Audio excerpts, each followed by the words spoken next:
Ditakut-takuti pakai pisau dapur, Dr. Kori cabut laporan untuk suami. Willy Sulistyo, 39 tahun, berpotensi lepas dari jeratan pidana.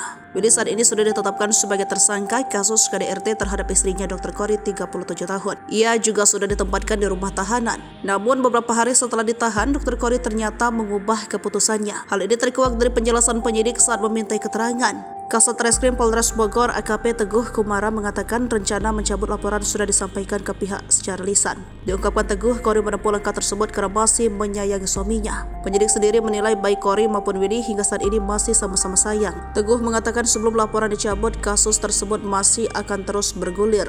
Sebelumnya Kapolres Bogor AKBP Rio Wahyu Anggoro mengungkapkan kasus KDRT tersebut karena korban memberhentikan tayangan film karena ingin memberi kejutan ulang tahun Willy Senin 13 November 2023. Melihat film itu diberhentikan, Willy langsung marah. Dia merasa tersinggung karena korban dianggap tidak bisa memberi kebahagiaan pada hari ulang tahunnya. Keesokan paginya pelaku kembali marah sambil menampar menakut-nakuti korban menggunakan 2 pisau dapur. Korban berusaha menenangkan pelaku tetapi tidak diindahkan oleh Willy. Kori yang ketakutan lalu memberanikan diri kabur ke rumah aman di unit P2T P2A. Ia datang seorang diri untuk mencari perlindungan.